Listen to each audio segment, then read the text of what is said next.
नमस्कार, मैं सुनीता कथा मंथन में आप सबका स्वागत करती हूँ। कथा मंथन में आज सुनिए आशापूर्णा देवी जी की कहानी कैक्टस। आशापूर्णा देवी जी की अन्य कहानियाँ आपको हमारी प्लेलिस्ट से मिल जाएंगी। लिंक आपको आई बटन और एंड स्क्रीन पर मिल जाएगा। निहायत जरूरत के समय वांछित वस्तु का हाथ लग जाना मनुष्य के भाग्य में कभी कभार ही होता है, और भारती के भाग्य में वही दुर्लभ घटना घट गई। खबर मिलते ही भाग्य की इस अप्रत्याशित करुणा पर खुशी से पागल हो गई भारती। उस खबर को पाने के बाद उस दिन जब तक कि वह कॉलेज में रही सोचती रही कि किस भाषा में और किस ढंग से यह खबर शिशिर को सुनाएगी और कब सुना सकेगी। सच ही मकान की चिंता में जब भारती और उसके पति परेशान हो रहे हैं, नए नए अपमान की ज्वाला, नई कड़वाहट से मन पीड़ित हो रहा है, हर छुट्टी का दिन दोनों मकान की खोज में ही बिता रहे हैं और अखबार खोलते ही सर्वप्रथम पाठ्य समाचार मकान और जमीन का कॉलम ही होता है। ऐसे समय में समाचार जैसे विधाता के हाथों आशीर्वादी फूल की तरह ही लगता है। हालांकि घर में समस्या होने का कोई कारण नहीं था, क्योंकि जिस मकान में वे लोग किराए में से रहते थे उस घर में सुविधाएं ही अधिक थी। मगर कुछ दिनों से मकान मालिक को ही ये लोग नापसंद होने लगे थे।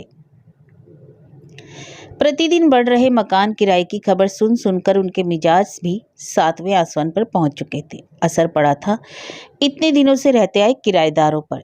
जब भारती की शादी भी नहीं हुई थी तब से शिशिर यहीं है।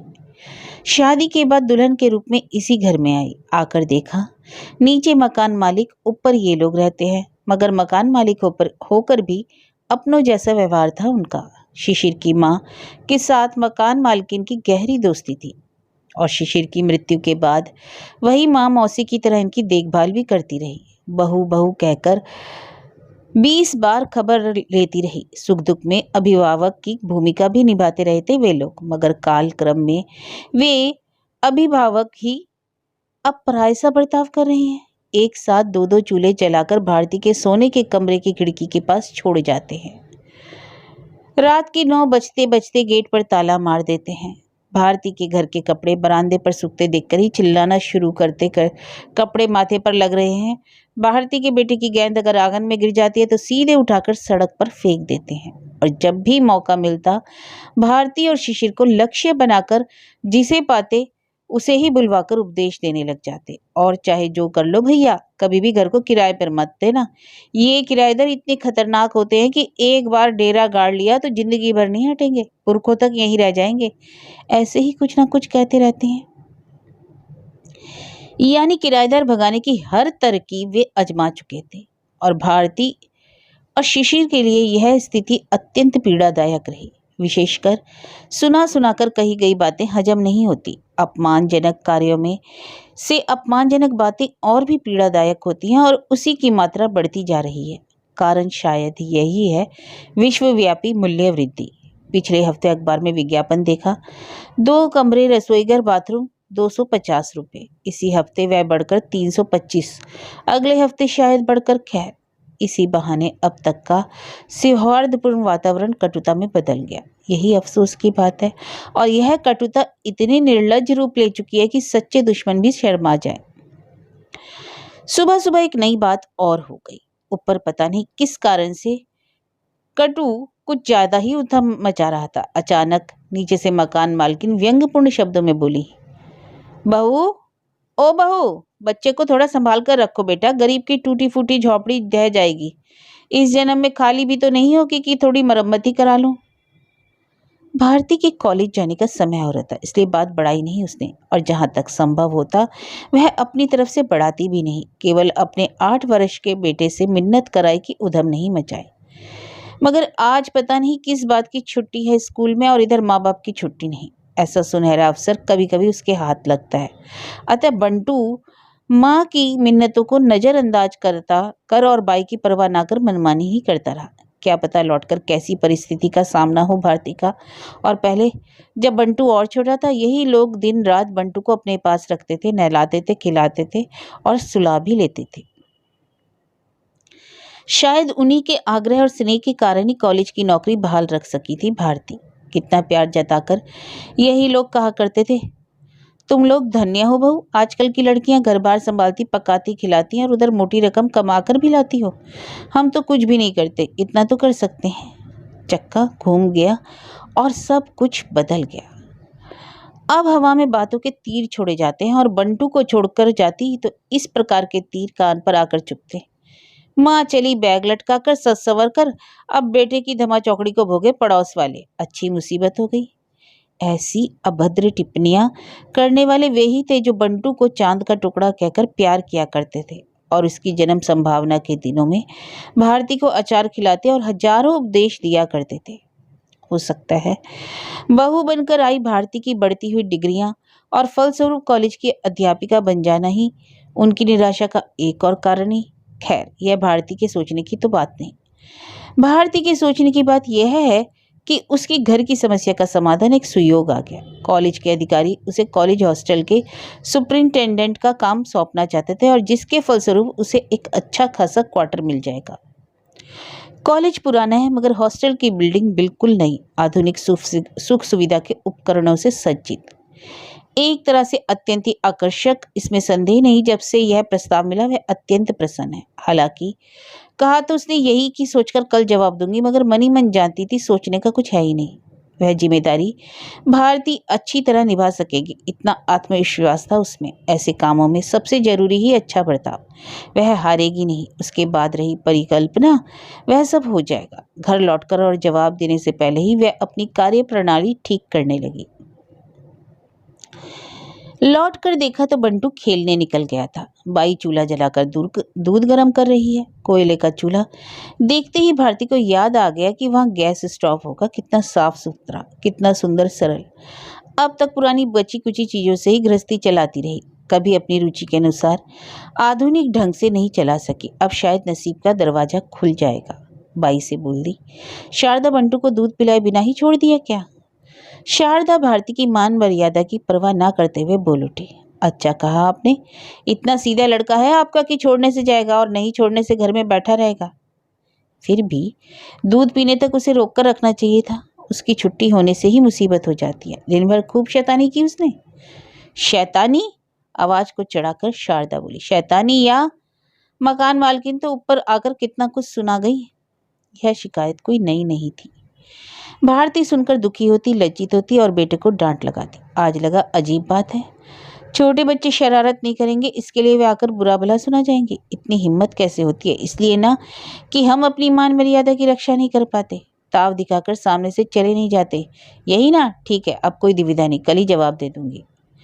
शिशिर के इंतजार में बेचैन हो उठी भारती और एक बार मनी मन सोचा उसने किस प्रकार यह खबर सुनाएगी। थोड़ा मुस्कुराकर, थोड़ा संकुचित होकर, हाँ, और थोड़ा हंसकर, थोड़ा चिंतित सा मुंह बनाकर भारती बोल उठी, कॉलेज में तो एक कांड ही हो गया।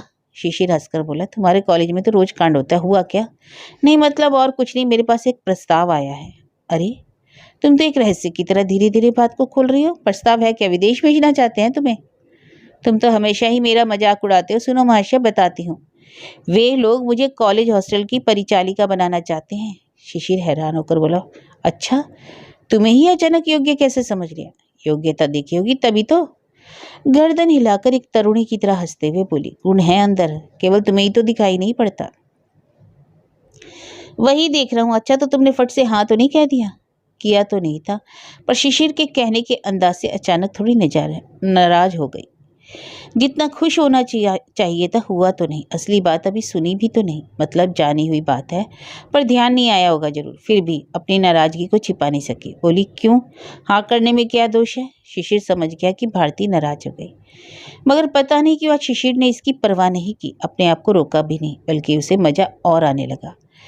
वह गंभीर स्वर में बोला, नहीं, दोष नहीं, पर काम इतना सरल भी तो नहीं, मगर कठिन कार्य में ही तो खुशी मिलती है।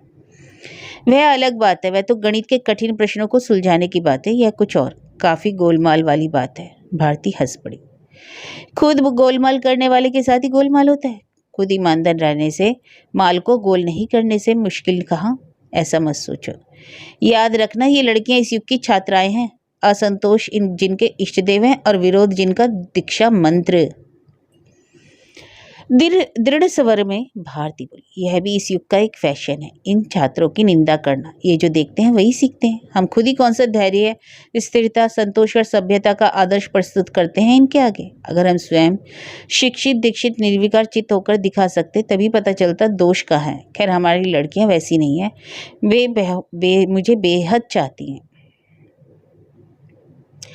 विशेष जगहों पर परिवर्तन भी आता है, हंसकर शिशिर बोला। मौसी जी भी तो तुम्हें कितना प्यार देती थी, दिन रात बहू बहू।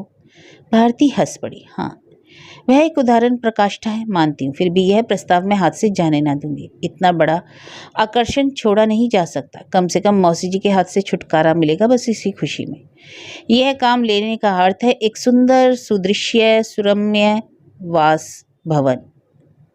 हाँ, ऐसे ही बातों में उलझा रखा था भारती ने। इतनी देर बाद बोलने का अवसर मिला। सोचा अब रोशनी चमक उठेगी शिशिर के चेहरे पर, मगर कहाँ? वह आशा किसी अदृश्य दीवार से टकराकर लौट आई। शिशिर ने व्यंग से कहा, तो फिर वह वास भवन ले रही हो क्या? अरे यह क्या कर रहा है, क्या कह रहा है? भारती मनी मन हंसकर संभावना के पंख पसारे एक असीम सुगध आकाश में सैर करने लगी। नहीं लो, जब से सुना है मैं तो खुशी से पागल हो रही हूँ। सोच रही थी कि कब तुम्हें यह खबर सुना सकूं और तुम चिंता में डूब गए। इतना सोचने का क्या है? मैं अगर काम में खोट रखकर जीतने की कोशिश ना कर दिल लगाकर मेहनत करूं तो लड़कियां असंतुष्ट क्यों होगी? यह सब सोचकर डरो मत। अगर हमारा यह वह क्वार्टर तुम देखते, बिल्कुल एक तस्वीर है। देखना कैसे सजा लेती हूँ, और मकान छोड़ देने से तुम्हारी मौसी जी भी शायद। हंस पड़ी भारती। बोल उठेंगी, तुम लोग जा रहे हो, हम रहेंगे कैसे? कहकर रो पड़ेंगी। दुनिया में असंभव कुछ भी नहीं है। भारती की बात शायद सच्ची थी, दुनिया में असंभव कुछ भी नहीं। तभी तो भारती के साथ सुर मिलाकर शिशिर हंसा नहीं बल्कि फट से बोल उठा, मकान छोड़ देने का सवाल उठता कहाँ है? क्वार्टर तो मिल रहा है तुम्हें। यह क्या बात है, मुझे मिल रहा है का मतलब? सिर्फ मुझे रहने देंगे क्या? मेरे पति और पुत्र को नहीं रहने देंगे? पुत्र की बात नहीं कह सकता, शिशिर बोला। प्रश्न पति को लेकर है। रहने देने से ही रहा जा सकेगा, ऐसा नहीं हो सकता। भारती बोली, घुमा फिराकर नहीं, जरा सीधी तरह से बोलो। सीधा ही तो है सब कुछ। तुम्हारे उस प्रमिला राज्य में जाकर बसने की मेरी इच्छा नहीं है, यह बात है। निश्चिंत होकर भारती ने सांस छोड़ी। प्रमिला राज्य से कोई संपर्क नहीं रहेगा महाशय, बिल्कुल स्वयं संपूर्ण व्यवस्था है। प्रवेश द्वार भी अहाते के भीतर नहीं बाहर है, और शायद भूले नहीं कि हॉस्टल ही लड़कियों का है। कॉलेज में सहशिक्षा दी जाती है। लड़कों के हॉस्टल के परिचालक के क्वार्टर में उनकी पत्नी बिना किसी भय के रहती है। हंस पड़ा शिशिर। यह कोई कहने की बात नहीं। स्त्रियां अपने पति के साथ जंगल, पाताल, पर्वत, शिखर सभी जगह पर रह सकती हैं।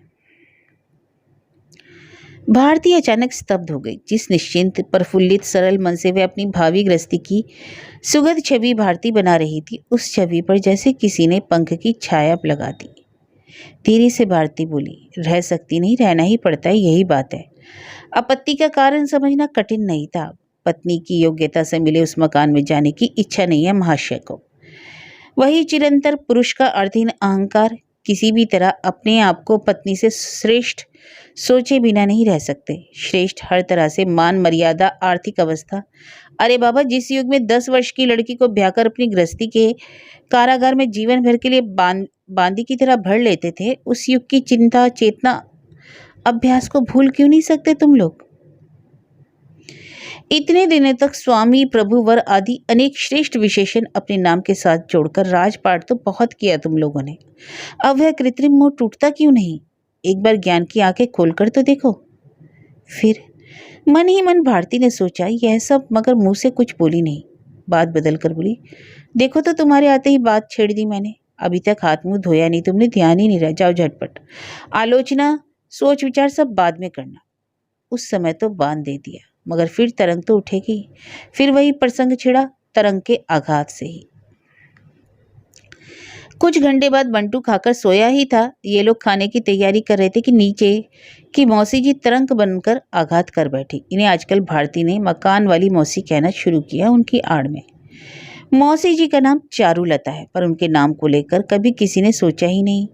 आजकल शिशिर कहता है, एक तरह से सार्थक नाम है उनका, नष्ट नीड़ की नायिका। हमारे ऐसे सुगध नीड़ का क्या हाल कर दिया। और ऐसे समय आकर उन्होंने एक संभावित पल को नष्ट ही कर दिया। खाना खाते खाते भारती सोच रही थी, प्यार दुलार दिखाकर को उसकी झूठी मर्यादा के मीनार से उतारना पड़ेगा, नहीं तो क्या पता अचानक कह देगा नहीं वह काम तुम्हें नहीं लेना है। यही सब सोच रही थी। उसकी बातों से तो पता चल ही रहा था। भारती भी हर तरह से समझा बुझाकर उसके मन की दुविधा को दूर कर देगी, मगर उसके पहले ही कली को तोड़कर फूल को निकाल लिया मौसी जी ने। एक समय इस घर में उनका बेझिझक आना जाना था, इसलिए संकोच नहीं किया उन्होंने। सीढ़ी से उठते ही बोल उठी, बेटा शिशिर, खोलकर ही बोलना पड़ रहा है, बुरा मत मानना, यह मकान अब छोड़ देना होगा। हर तरह से परेशान हो रही हूँ तुम लोगों को रखकर। ऊपर से हमारे नाती साहब किसी दिन गरीब के टूटे फूटे घर की छती गिरा दे, इसी डर से मरी जाती हूँ। मेरे इस कहने को ही नोटिस मानकर मकान खोजो। बराबर मौसी पुकारता आया, इज्जत करता आया। अचानक मुंह पर बेइज्जती नहीं सह सका, इसलिए शिशिर मुलायम स्वर में ही बोलने ही जा रहा था, वो खोज तो बहुत दिनों से ही रहा हूं मौसी। मगर उसकी बात खत्म होने से पहले ही भारती बोल उठी, आजकल के जमाने में जो नियमित रूप से किराया दे उसे नोटिस तो नहीं दिया जा सकता ना मौसी जी। मौसी जी जरा चौंक उठी, क्योंकि इसकी आशा उन्हें नहीं थी। अब तक जितने तीर थे सब उन्होंने ही छोड़े थे। लगता था पत्थर की दीवार से लगकर गिर पड़ते हैं। निशाना ठीक बैठा कि नहीं पता ही नहीं चला। वह जिस बात को असुविधाजनक बताती वे लोग उस मामले में और सावधानी बरतते, कभी जवाब देते सुना नहीं, और आज एकदम कानून की बात कर बैठी। चेहरे को विकृत करते हुए बोली, हम लोग उस जमाने के हैं, इस जमाने में क्या चलता है पता नहीं। सीधी बात यह है कि तुम लोग एक मकान का इंतजाम कर लो, बस अनिल का ब्याह करना है, कमरे की आवश्यकता है। इतना कहने के बाद मौसी नीचे उतर गई। भारती ने स्थिर दृष्टि से शिशिर की ओर देखा, बोली, सुन लिया। शिशिर बोला, सुनता ही तो रहता हूं हर समय, पर तुमने भी उनके मुंह पर कानून की बात करके अच्छा नहीं किया। भारती अपने पति की ऐसी उल्टी बात सुनकर रह गई, हैरान। सच कहा जाए तो मौसी जी के बर्ताव में परिवर्तन आने के बाद से उनसे और उनके परिवार से जो शिष्टता निभाए जा रहे हैं वे लोग, उसका 12 आना श्रेय भारती को ही जाना चाहिए। अक्सर ही क्रोधित होकर शिशिर कुछ कहने को मचलता तो भारती ही उसे ठंडा करती, कहती, और जो चाहे कर लो, प्लीज झगड़ा मत करो। याद रखना बाद में फिर मुंह दिखाना पड़ेगा। एक बार आमने सामने झगड़ा हो जाने के बाद पर्दा हट जाता है, फिर तो निर्लज्जता की चरम सीमा तक पहुंचने में भी संकोच नहीं रह जाता। इससे तो अच्छा है शिष्टता की रक्षा करके यहाँ से निकल जाना। शिशिर कहता, मगर ये तो उसी कारण बढ़ती ही जा रही है, विरोध करना भी तो जरूरी है। अजीब बात है, आज एक पल के लिए जैसे ही भारती अपनी नीति से हट गई, वैसे ही शिशिर ने अपनी नीति बदल ली। थोड़ी देर चुपचाप पति की ओर देखकर बोली, अच्छा नहीं किया? क्यों? मुझे तो ऐसा ही लगा, मगर तुम ही तो कहते हो विरोध करना भी तो आवश्यक है। कहता हूँ, तुम ही तो उस पर रोक लगाती हो। आसानी से नहीं लगाती। आज वह आकर दोपहर में बंटू को खूब डांट गई, कान मरोड़ कर गई। जानते हो यह बात? डांट गई, कान मरोड़ गई, और क्या कह रही? बंटी से सुन लेना कल। उस छोटे से बच्चे को से क्या कहा पता है? तुम लोग हमारे इस टूटे घर में पड़े ही क्यों हो? माँ बाप दोनों कमाते हैं, जाओ ना महल बनाकर उस पर उछल कूद करना। शिशिर गंभीर होकर बोला, इसों का मतलब दोनों की कमाई ही उनकी आंखों की किरकिरी बन गई। भारती ने एक बार फिर उस रहस्य के भरे चेहरे की ओर तीखी दृष्टि डाली। क्या कहना चाहता है? दोनों का कमाना बुरा है, पड़ोसियों को खटकेगी। इसमें पड़ोसियों को दोष तो नहीं दिया जा सकता। चेहरे पर गंभीरता लाकर बोली, जब यह भूल हो ही गई, अब चारा क्या है? तुम्हारी मौसी की आंखों से किरकिरी निकालना बस में तो नहीं है। अब आशा करती हूँ कि प्रमिला राज्य का बहाना बनाकर इस पीड़न से छुटकारा पाने का रास्ता बंद नहीं कर दोगे, बल्कि अपनी मौसी जी को बोलकर आओ कि अगले महीने से हम मकान छोड़ रहे हैं। शिशिर गंभीर हो गया, बोला, मैं पागल तो नहीं हो गया? भारती अचानक बेहद उत्तेजित हो गई, बोली, इसका अर्थ क्या है? क्या तुम सचमुच मेरे क्वार्टर में नहीं जाओगे? शिशिर कठोर व्यंग के स्वर में बोला, एकदम नहीं जाऊंगा। ऐसी प्रतिज्ञा तो नहीं कर सकता। मान लो अपंग होकर तुम्हारे घर जा पहुंचा। ओह, तुमने आज मुझे नाराज करने की ठान ली है, मगर मैं नाराज नहीं होंगी। तुम्हें यह पागलपन करने भी नहीं दूंगी। यह काम मैं जरूर लूंगी और सबको जाना ही पड़ेगा, समझे? क्यों तुम्हारे घर में मैं रह सकती हूँ, कोई अपमान नहीं महसूस करती, तो फिर मेरे घर में तुम क्यों नहीं रह सकते? हर बात का जवाब नहीं दिया जाता। जवाब है नहीं, इसलिए नहीं दिया जाता। तुम समझाओ मुझे, आपत्ति कहाँ पर है? अचानक थोड़ा मुस्कुराकर शिशिर ने अपना सीना दिखाकर बोला, यहाँ पर। वह मैं समझ रही हूँ, मगर तुम्हें वह पुराना कुसंस्कार त्यागना पड़ेगा, मेरी बात माननी पड़ेगी, हल्के स्वर में भारती बोली। सुशील बालक की तरह मौसी जी की नाक के सामने से मकान छोड़कर जाना पड़ेगा। सच कहती हूँ तुमसे, जितनी खुशी इस काम के लिए हुई उससे कहीं अधिक मौसी जी की बात सोचकर हो रही है। शिशिर फिर गंभीर होकर बोला, वह बेकार बात है, मकान की खोज तो हो ही रही है। अरे वह तो कब से हो रही है। भारती क्रोधित हो गई। शायद अनंत काल तक होती रहेगी, उससे लाभ क्या होगा। बातों ही बातों में तकरार बढ़ती जाती दोनों तरफ की जिद भी। शिशिर का अड़ियलपन भारती को भी कठोर बना देता। आखिरकार क्रोध में आकर भारती बोली उठी, ठीक है, तुम रहना अपनी पूज्य मौसी जी के घर, हो सके तो दावत खाना अनिल की शादी में, और कमर कसकर काम करना। मैंने अपना भविष्य ठीक कर लिया। हालांकि कहकर वह ही चौंक उठी। समझती वह कि ज्यादा ही कठोर हो गई, पर क्या करे, इंसान ही तो है हाड़ मांस की। शिशिर ने अगर कसम खा ली है कि जीवन की खुशी, शांति और निश्चिंतता की ओर कभी नहीं देखेगा, तो कब तक सहे वह। कर्मशः उसके मन में कुटिल विचार आते। सोचती, ओह, तुम पुरुष होकर एकदम राजा बन गए। तुम्हारे ही अहंकार की जीत हो। क्या मैं इंसान नहीं? अपनी उन्नति, अपना भविष्य, अपनी आर्थिक सुविधा नहीं देखूं? योग्यता होते हुए भी तुम्हारे तुच्छ अहंकार की तृप्ति के लिए छोड़ दूं वह सुअवसर? वही पुराना स्त्री सुलभ आचरण निभाती रही। इसी का नतीजा यह है कि तुम इस तरह सोचने लगे।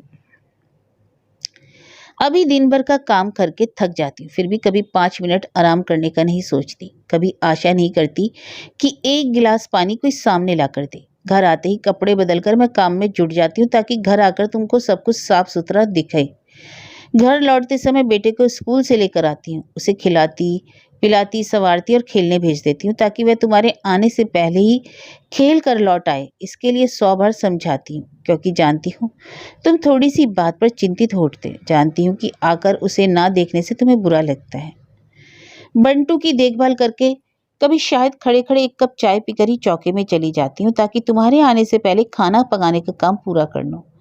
मेरे और तुम्हारे आने के बीच 2.5 घंटे का अंतर है, तभी इतना कुछ संभाल पाती हूँ। उस थोड़े से समय में ही तुम्हारी पसंद का नाश्ता भी बना लेती हूँ, ताकि चाय के साथ तुम्हें दे सकूं। इसी के साथ अपने को भी सवार लेना पड़ता है कि चाय की मेज पर तुम्हारा साथ दे सकूं। ऐसा नहीं कि केवल मुझे ही अव्यवस्थित वेशभूषा नापसंद है, तुम्हें भी तो पसंद नहीं। दिन भर काम कर लेने के बाद इतनी भागदौड़ करने में मुझे कोई तकलीफ नहीं होती क्या? बहुत तकलीफ होती है, मगर तुम्हें खुशी होगी सोचकर सब सह लेती हूँ। आज तक मेरी जीवन नैया चलती रही तुम्हारी खुशी की पतवार के अनुकूल, मगर तुमने जीवन में एक बार भी यह नहीं कहा, आह वह खुश होगी।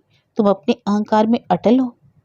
मैं सभ्य और ममतालु हूँ, तभी तुम्हें याद नहीं दिला रही कि इस काम को लेने से जो अतिरिक्त रुपए आएंगे, उसका अंक तुम्हारे जैसे मामूली क्लर्क के लिए उड़ा देने में लायक नहीं। याद नहीं दिला रही हूँ।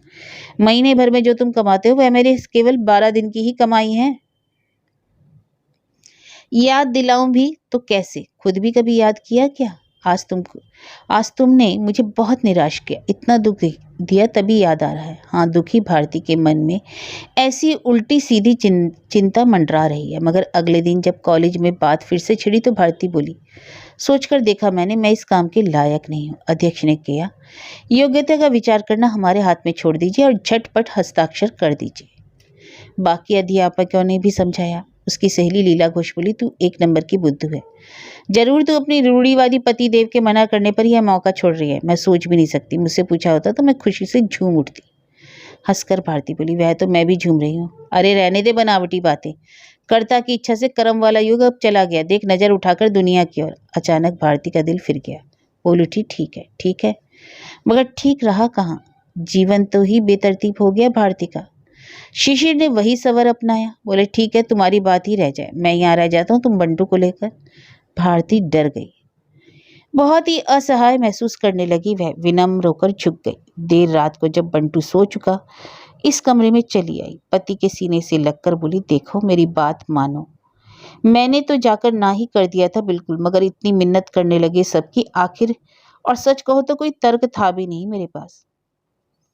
पति यहाँ आना नहीं चाहते, यह तर्क काफी नहीं था शायद? सीने से लगी पत्नी के दिल की भाषा समझने की कोशिश नहीं की शिशिर ने, बल्कि अपने को जरा अलग ही हटा लिया उसने। भारती फिर भी और झुक गई। इंसान से बेवकूफ़ी भी तो होती है, गलती भी होती है, यही सोच लो ना। मैंने भी गलती की है, तुम उसे संभाल लो। शिशिर कठोर स्वर में हंस पड़ा, बोला, संभालूंगा मैं? क्या कहती हो? 150 लड़कियों को संभालने के प्रतिज्ञा पत्र पर हस्ताक्षर करके आई हो। अब यह कैसी वाणी? नहीं होगा, किसी तरह नहीं समझेगा, किसी भी हालत में जीवन को सरल नहीं होने देगा। मनोरम छवि जैसी सुंदर गृहस्थी को सजाने का आनंद भारती को नहीं होगा। इस निष्ठुर को क्या पता, लड़कियां शिक्षा, कर्म या पद मर्यादा से जितना भी ऊपर उठ जाएं, उनके हृदय में अनंत काल में एक ही कामना रहती है, अपनी पसंद का एक घर, उसे सजा संवार कर गृहस्थी बसाना। क्या समझता नहीं वह? जान नहीं पाता, शायद ठीक ही जान लेता है। सभी पुरुष जान लेते हैं और लड़कियों की उस कमजोरी का फायदा उठाकर ऐसा दिखावा करते हैं कि उनको किसी चीज की जरूरत नहीं। घर, घर शब्द उनके लिए कोई सपना नहीं, कामना नहीं, साधना नहीं, केवल एक आश्रय स्थल है दिखावा करने। कृपा करके उसने जो घर बसाया है वह केवल नारी की कामना पूरी करने के लिए। स्वयं वह निर्लिप्त, उदासीन और फंसा हुआ महज एक प्राणी है। घर गृहस्थी के साथ उसे जबरदस्ती बांध कर रखा गया है। तभी तो नारी मन के छोटे छोटे सुख, छोटी छोटी आशा, छोटी छोटी चाहतों को अनायासी अनसुनी कर देते हैं। शिशिर सो गया। भारती को याद आने लगा, एक बार भारती की बहन की शादी में बारात गए थे वे लोग। रात हो गई। भारती की माँ ने कितना अनुरोध किया था बाकी रात वहीं ठहर जाने के लिए। बोली थी, कल सुबह यहीं से खा पीकर दफ्तर चले जाना बेटा, आज इतनी रात को। शिशिर ने भारती की माँ का अनुरोध ठुकरा दिया, अर्थात भारती के अहम को ठेस पहुंचाई थी। फिर भी शिशिर के सुबह खाने की दिक्कत होगी सोचकर स्वयं भी उतनी रात को शिशिर के साथ भारती लौट गई। भारती को याद आया और एक दिन। हाँ, इस तरह तरह एक एक करके कितने ही दिनों को याद भारती को आई जिनमें शिशिर की हृदयहीनता साफ साफ उजागर हो रही थी। शायद वे सब बातें जीवन में कभी याद नहीं आती भारती को। आज भी पता नहीं मन के किस कोने में छिपी हुई थी वे यादें, मगर आज सब उठकर सामने आने लगी, अदालत में खड़े हुए एक एक गवाह की तरह। भूल गई भारती की वह पीएचडी है, भूल गई कि एक विशिष्ट कॉलेज में अध्यापन करती है, भूल गई अपने कर्म क्षेत्र में उसकी कितनी मान मर्यादा है। एक कमसिन तरुणी की तरह, नवविवाहित रूठी हुई वधू की तरह रो रो कर तकिया भिगोने लगी। अच्छा हुआ कि गवाह नहीं रहा कोई। इसी तरह सब कुछ सुरक्षित रहा, मान सम्मान सब कुछ। निर्जन में आंसू का कोई दशक नहीं होता, एकांत चिंता का कोई साक्षी नहीं होता। शिशिर का ही कोई एकांत लोक नहीं है। कौन कह सकता है, हो सकता है वह भी पीड़ित हो रहा, दुखी हो, रूठा हुआ हो, क्योंकि वह अपनी तरह से सोच रहा है, अपने दृष्टिकोण से देख रहा है, अपनी चिंतन धारा के अनुसार राय दे रहा है। दोनों में से किसी का कोई प्रत्यक्ष प्रमाण नहीं। इतने दिनों तक दोनों एक दूसरे में ऐसे संपूर्ण थे, उनका कोई ऐसा मित्र भी नहीं था जिसके पास जाकर दिल का बोझ हल्का करे। इसी वजह से ये दोनों बंधुहीन अपनी अपनी दुर्गति से परिचालित होते गए और प्रमाणित करते गए। दुर्गति का असाध्य कुछ भी नहीं। उन लोगों ने एक और उपलब्धि को प्रमाणित कर दिया, मनुष्य में कितने परिवर्तन आते हैं। क्योंकि अगला दृश्य कुछ ऐसा ही है। तस्वीर जैसे उस सुंदर घर को पौधे, रंगीन मछलियां, कुशन, पर्दे, सोफे आदि से सुंदर ढंग से सजाकर बंटू को लेकर अकेले रहती है भारती। एक छोटा सा नौकर है दिन रात के लिए, जो अपनी छोटी छोटी बाहों से घर को धूल रहित स्वच्छ बनाकर रखता है। एक बाई है जो दोनों शाम आकर मोटे मोटे काम कर देती है, ऊंची मेज पर रखे गैस चूल्हे पर खाना पकाती है, बेसिन में साबुन का झाग बनाकर कपड़े धोती है। कभी कभी भारती उस बाई की ओर ईर्ष्या की दृष्टि से देखती है, क्योंकि अचानक ही कभी उसे याद आ जाता है चारुलता मौसी का घर का वह कालिक भरा रसोई घर, जिसमें ईंट से बने चूल्हे पर कितने सालों तक वह खाना पकाती रही। याद आ जाता है नहाने का बाद वह बाथरूम जिसके फर्श पर सीमेंट उखड़ा हुआ था। वही तो जगह थी जहां भारती कपड़े धोती और एक बेसिन वाले बाथरूम का सपना देखती, मगर अब तो एक रुमाल भी धोने को जी नहीं करता, चौके में जाकर 2 आलू की भाजी तक बनाने को जी नहीं करता। पता नहीं क्यों।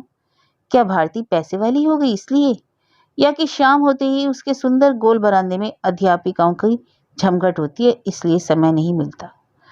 उस झमघट की प्रधान वक्ता लीला घोष कहती है, दिखा दिया तेरे उस परम गुरु ने। मैं कहे देती हूँ भारती, कहीं कुछ नहीं है, ईर्ष्या है बस। पति पत्नी के रिश्ते में यह चीज कुछ अधिक मात्रा में ही होती है, समझी। मिलकर काम करने में से जो लाभ होता है उसी की खातिर अपनी ईर्ष्या को ढक कर रखते हैं ये। फीकी हंसी हंसकर भारती बोल दी, इतनी बात कैसे जान गई? देख कर वत्स, देख कर। क्या कभी तभी शादी नहीं की तुमने? अरे नहीं, इसलिए नहीं। लीला घोष हंस पड़ी। अभी भी मिले तो कर लूं। ऐसे चेहरे वाले से कौन ब्याह करेगा बोल? तभी तो ये हाल है, पर समझती हूँ सब। हंसी का फुआरा छूटता, साथ में चाय की नदी बहती। वह छोटा नौकर सावधानी से ट्रे में उठाकर कीमती प्यालों में ले आता सुनहरी चाय।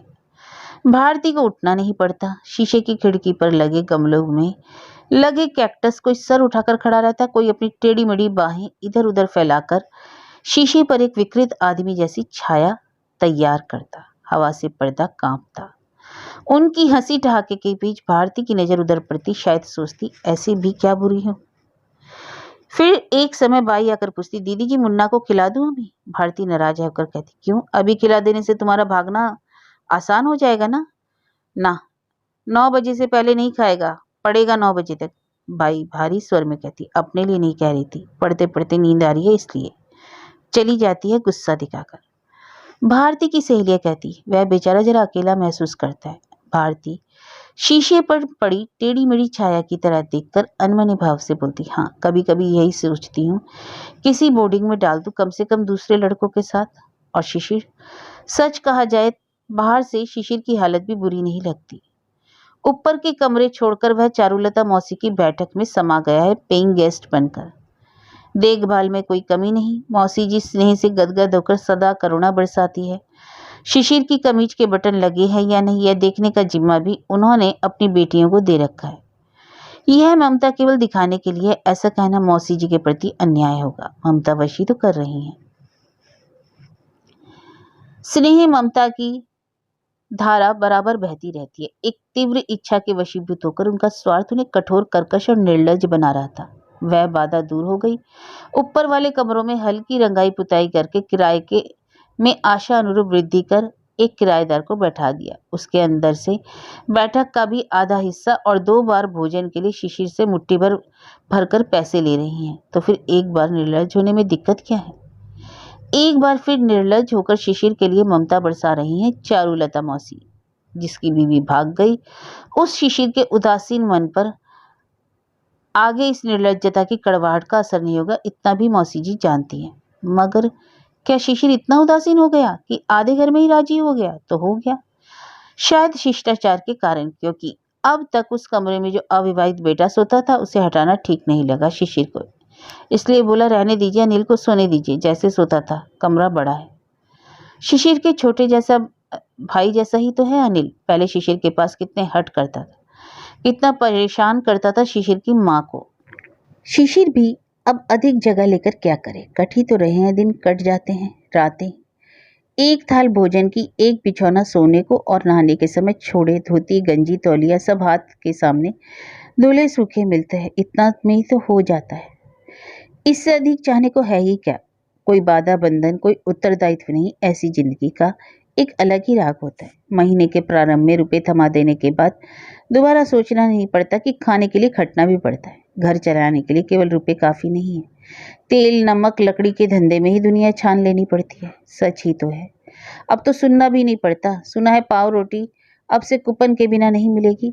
क्या आफत है देखो। सुनना नहीं पड़ता। मेरा कोई काम तुम क्यों नहीं करते? जरा सुनो तो। जाओ एक बार जाकर देख तो आओ, क्या सचमुच बाजार से तेल गायब है? नहीं सुनना पड़ता। शहर से लौटते समय एक बार दुकान होकर आना, चाय बिल्कुल खत्म है। देखो आज तो समय है, बंटू को लेकर एक बार साउथ टेलरिंग के यहाँ जा सकोगे? कुछ शर्ट पैंट की जरूरत थी उसे आश्रय मिल गया है एक अखंड निश्चिंतता के शब्दहीन जगत में। इस शब्दहीन जगत में बाहर से आ रहे छोटे मोटे शब्द बुरे नहीं लगते। उन शब्दों में कोई जिम्मेदारी नहीं है, कोई गिला शिकवों का आक्रमण। ये शब्द केवल कानों पर गुजरते हैं।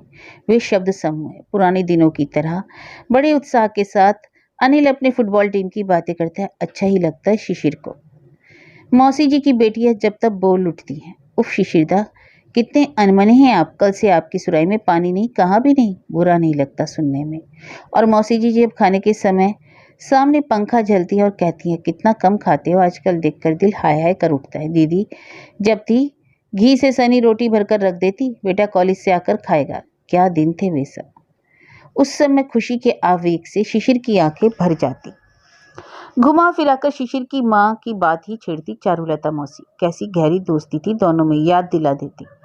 बीच बीच में सांस छोड़कर कहती, क्या जाने कैसा दिल है बहू का, इस तरह गृहस्थी लुटाकर नौकरी में तरक्की करने चली गई। हम लोग तो ऐसा सोच भी नहीं सकते, ना बाबा ना। हो सकता है यह केवल भारती की निंदा करने के लिए नहीं बोलती, शायद सच्चे मन से ही निकलती हूँ बातें। असहाय अकेले पुरुष के प्रति ममता नारी मन की सहज प्रकृति है, चाहे वह किसी भी उम्र में क्यों ना हो। शिशिर की टूटी हुई गृहस्थी उनकी ममता को और भी छेड़ती। इसी कारण बहू की निंदा और जमकर करती। भारती की दुर्बुद्धि से मौसी को कितनी ही सुविधा क्यों ना मिली हो, उस पर क्रोध बिना नहीं रह पाती वो। मगर उनकी मुलाकात क्या बिल्कुल ही नहीं होती? पति पत्नी की, बाप बेटे की? नहीं, ऐसा तो हो नहीं सकता क्या? कानूनन कोई लिखा पढ़ी नहीं हुई, केवल अपनी अपनी सहूलियत के हिसाब से रहते हैं, बस भेंट होती है।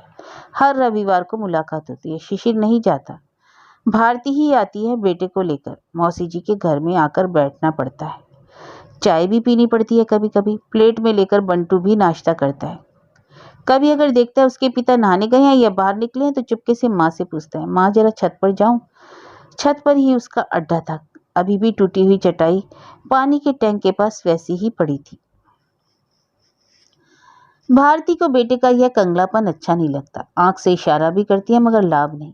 मौसी जी स्नेह भरे स्वर में बोलती है, आह जाने दो, बचपन के खेलने की जगह है। नए किराएदार भले इंसान है, कुछ नहीं कहेंगे। जा चला जा। शिशिर नहा लेता, फिर सज धज लेने के बाद तीनों साथ निकलते। रविवार को अब वे बाहर ही खाते, घर पर नहीं। जैसे यह एक अलिखित नियम ही बन गया कि खाने का खर्चा शिशिर ही देगा। भारती कभी अपने बटुए को नहीं छूती। बाहर घूमते वे लोग इधर उधर खाना खाते, सिनेमा देखते, सर्कस आता तो वह भी देखते। देखने में तो ऐसा लगता कि बंटू का मनोरंजन ही मुख्य उद्देश्य है, जैसे उसी को खुश करने के लिए दोनों निकले हैं। लौटते समय अक्सर खरीदारी करते हुए लोग बंटू के नाम पर खाने की चीज, खिलौने, लाल मछली, कैक्टस। इसका मतलब यह तो नहीं कि ये दोनों बात नहीं करते आपस में, हंसते नहीं, सब कुछ करते हैं। सामयिक घटनाओं पर छिड़ी हुई बातें भीतर असर नहीं करती, बाहर से ही निकल जाती हैं। और शाम होते ही धीरे से दोनों कहते, अच्छा। शिशिर बंटू के सर पर हल्के से थाप देकर कहता, बंटू बाबू, जिस तरह लायक होते जा रहे हो, अब वहीं हमें घुमाने ले जाएंगे, क्यों बंटू बाबू? बंटू मुंह फेरकर खड़ा रहता, मुंह नीचे किया रहता। बंटू किसी तरह भी अपनी आंखें माँ बाप को देखने नहीं देता। वह बड़ा हो रहा है, क्या यह पता नहीं चलता? कभी कभी जब बंटू इधर उधर होता, भारती भी अपनी आंखें नीचे कर लेती। मेरे घर क्या कभी नहीं आओगे तुम? नहीं आऊंगा, ऐसा कब का? कहा नहीं, यह तो सच है। चला जाऊंगा किसी दिन। भारती चुप हो जाती, मन ही मन सोचती, अच्छा मैं कभी अस्वस्थ भी तो नहीं होती। कैसा अटूट स्वास्थ्य दिया है भगवान ने। कल्पना करती कि वह अटूट स्वास्थ्य जब टूट चुका है। कॉलेज के अधिकारी वर्ग खबर भेजते हैं शिशिर को, मगर कल्पना कल्पना ही रह जाती। फिर अगले रविवार स्वस्थ और शक्ति से भरपूर भारती जा पहुंचती चारुलता मौसी के घर।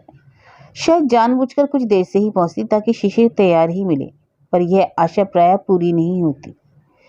जब तक उन्हें देखता नहीं, शिशिर हिलने का नाम नहीं लेता है। लाचार होकर उसे मौसी जी के चौके के दरवाजे पर बैठना पड़ता है और बंटू छत पर जाने को बेचैन रहता, मगर पहले की तरह अब जिद नहीं करता। बड़ा शांत हो गया है बंटू, शांत और गंभीर। मान लेना पड़ेगा, बंटू भी ठीक है। ठीक नहीं होता तो शांत क्यों हो जाता? हर हफ्ते इसी घटना की पुनरावृत्ति होती। एक ही जगह उत्साह से हर रविवार का प्रारंभ होता और एक ही निराशा उसका अंत। मगर आश्चर्य की बात यह है कि यह जीवन अब उन्हें अजीब नहीं लगता। परिस्थितियों के साथ बिल्कुल खप गए हैं ये लोग। अच्छा समझौता हो गया है उनके साथ। विनिंद्र रातों की अपार क्लांति लेकर भी भारती सुबह सहज भाव से लाल मछलियों को खाना देती, कैक्टस के गमलों को धूप की ओर घुमा देती और सोचती कुछ और खरीदने पड़ेंगे शायद। शिशिर भी रविवार की शाम को घर लौटकर बिस्तर पर हाथ पैर पसार कर सोचता कि अगले रविवार को क्या उपहार दिया जाए बंटू को। इंसान कितना बलशाली है, यही उसका सबूत है। अपने को हर हालात में एडजस्ट कर लेता है। यही करते करते उसके जीवन का परिक्रमण चलता है, और फिर भी क्यों अपने आप को लेकर चिंता का अंत नहीं। यही तो आश्चर्य की बात है और यही सोचने की भी बात है।